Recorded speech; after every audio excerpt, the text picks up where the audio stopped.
Olá, tudo bem? Nós estamos aqui de novo. Seja bem-vindo ao canal. Mais uma vez conversando com você sobre as questões da medicina veterinária. Esse vídeo foi feito para você que é recém-formado e que tem muitas dúvidas, né?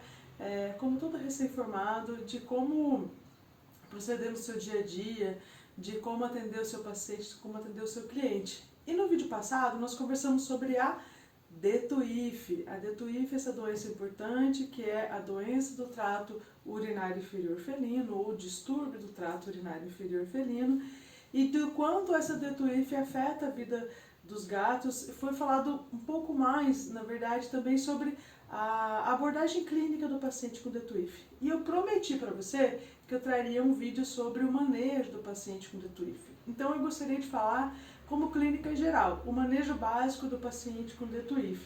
Aquela parte desde a abordagem do nosso tutor, que trouxe o gatinho pra gente, que veio ali, até o momento de eu devolver o meu paciente já estabilizado, com a situação resolvida para esse tutor, né? E enfim, tentar dar para ele a melhor qualidade de vida possível. Então vamos lá conversar um pouco sobre manejo do paciente com distúrbio do trato urinário inferior felino. Vamos lá.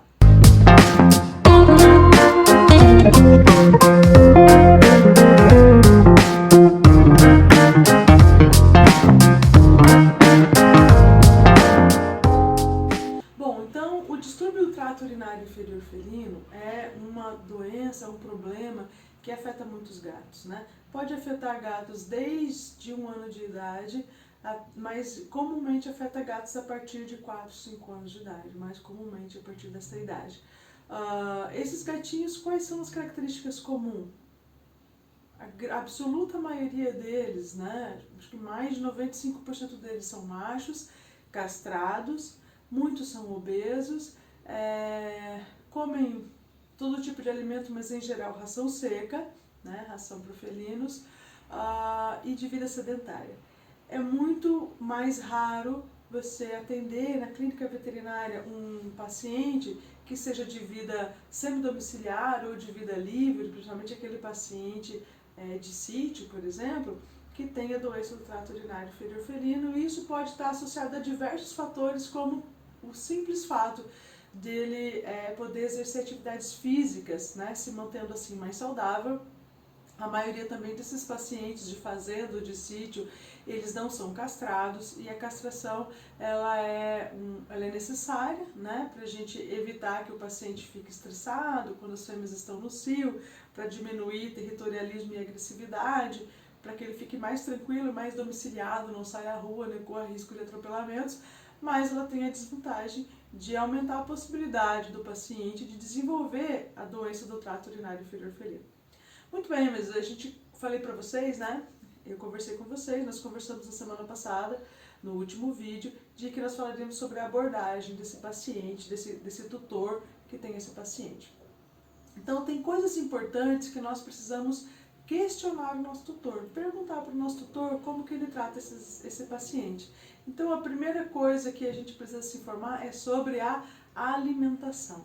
Qual é o tipo de alimentação que esse animal está recebendo, né? A alimentação é um fator que pode sim ser predisponente à formação de doenças do trato urinário inferior felino.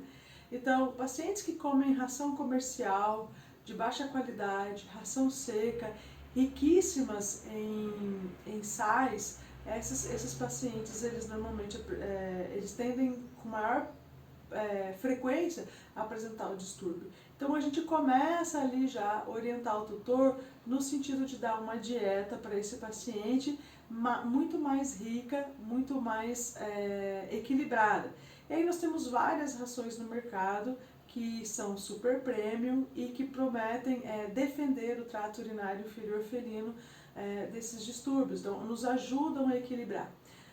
Quando a gente faz análise da urina ou quando tem urólitos, a gente faz análise desses urólitos, é possível, por exemplo, que nós consigamos optar por uma ração adequada. Então eu faço análise do urólito e eu tenho um urólito que é formado mediante uma situação mais ácida, eu vou dar uma ração adequada para esse paciente. Para quê? Para alcalinizar essa dieta desse paciente. Se, ao contrário, eu tenho uma formação de cálculos numa situação mais básica, eu vou acidificar a dieta desse paciente e nós vamos fazer um terceiro vídeo falando só sobre as rações, sobre a acidificação e sobre a alcalinização da dieta e do quanto isso é ou não indicado. Em geral, os pacientes de DTUIF que não têm uma insuficiência renal associada, porque se ele for insuficiente renal, vai ser indicada para ele uma ração para insuficiência renal, né? Uma ração renal. Em geral, esses pacientes se adaptam muito bem com o simples fato de eu sair de uma ração comercial para uma ração super premium. Melhor ainda, se eu saio de uma ração comercial para uma urinária, né? Se eu não tenho a possibilidade de avaliar, se não tinha urólito para ser avaliado, se eu não tive a possibilidade de fazer uma urinálise adequada e determinar o pH dessa urina para verificar se ela está muito básica ou muito alcalina, se esse tem sido o fator predisponente, a gente prescreve uma ração urinária padrão, né?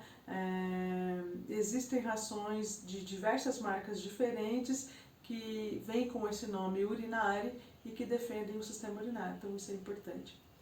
Eu diria que tão importante quanto a ração seca, ou mais importante ainda, é adotar a prática de dar ração úmida, né?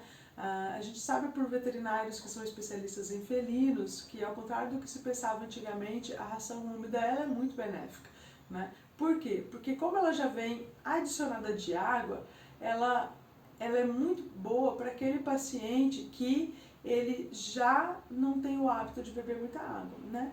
Em geral, ao contrário da crença comum, gatos gostam de tomar água, gatos bebem bastante água, né? E nós precisamos incentivar isso nos nossos pacientes. Então, a ração úmida, ela é uma ferramenta importante.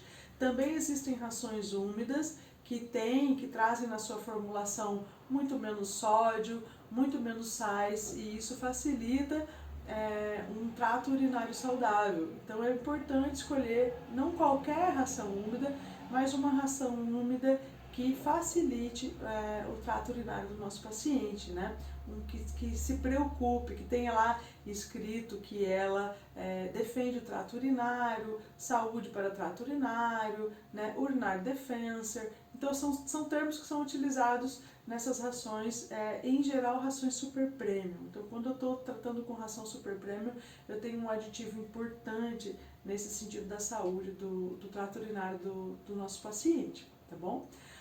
Uma dica muito, muito importante é perguntar para o proprietário coisas bem básicas, mas que são importantes a gente relembrar. Quantos potes de água você tem à disposição do seu gato? Recomenda-se que tenha pelo menos 2 potes de água para cada gato. Falando em gatinhos, esse aqui é o Drew. O Drew, ele não pode ver um colo, que ele já vem, né, Drew? Sapeca. Veio participar da gravação, é? Então, esse é o Drew. E é muito importante o quê? Que tenha 2 potes de água para cada gato. Gatos não gostam muito de potes plásticos, né? E muitas vezes quando a gente vai no pet existe uma grande oferta de potes plásticos, colorido. O plástico ele tem a desvantagem de não deixar a água com aquela sensação de água fresca, né? E algumas vezes a tinta também interfere, né? Então o que nós recomendamos? Potes de barro, aqueles potinhos de cimento que muitas vezes são feitos para cães, para que o cachorro não carregue de um lado para o outro. Ele é muito adequado para o gato, por quê? Ele mantém a água fresca. Então, potes de barro ou até de vidro, mas os de barro, né, em geral, são mais acessíveis. Fonte de água, né, aquela fonte onde o gatinho, a água fica em constante movimento e aí o gato, ele se sente estimulado a beber água. Muitos pacientes também gostam de gelo, então em regiões mais quentes é importante adicionar gelo à água ou pegar uma vasilha grande, fazer uma grande pedra de gelo e colocar e deixar ir derretendo. Muitos gatos gostam muito disso e isso estimula bastante o paciente a beber água, ok? Então, 2 potinhos de água por gato pelo menos, uma fonte, né, dessas que circulam, dessas fontes que tem jarrinhos que a água vai caindo, e sempre lembrar o tutor de estar abastecendo essa fonte, porque como o gato bebe essa água, o que vai acontecer? Pode queimar a fonte, pode ficar sem água e queimar, né, o motorzinho da fonte. Então, essas simples estratégias de manejo, elas auxiliam demais o paciente a ter um trato urinário mais saudável. E uma terceira estratégia de manejo muito importante é a caixa de areia. A caixa de areia deve estar sempre limpa, sempre à disposição e também preferencialmente que tenha de 1 a 2 caixas de areia por gato, que seja uma caixa grande, que ele se sinta confortável, né? Gatos não gostam de caixas de areia que estejam sempre sujas, né? Então a limpeza diária ela é muito importante, se for possível até 2 vezes ao dia. Quando a gente tem mais de um gato, colocar pelo menos uma caixa de areia por gato.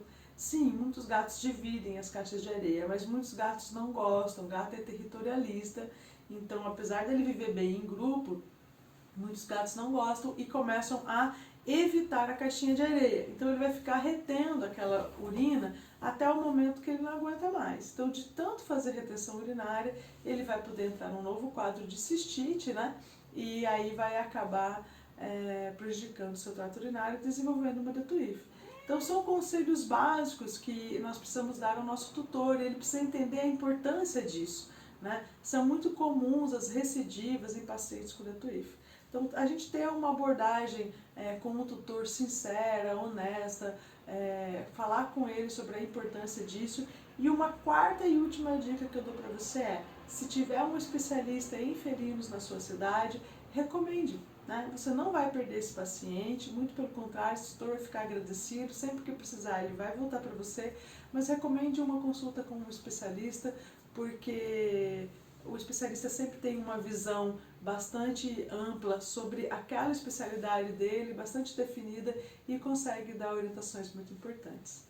Tudo bem? Eu espero ter ajudado você. Se você gostou desse vídeo, dá um like. Se inscreva no canal para estar recebendo novos vídeos. A ideia desses vídeos é ajudar você que é recém-formado a abordar bem o seu paciente, a conversar bem com o tutor e a ter mais segurança no dia a dia da clínica veterinária. Deixe aqui embaixo nos seus comentários o que você gostaria que fosse tratado.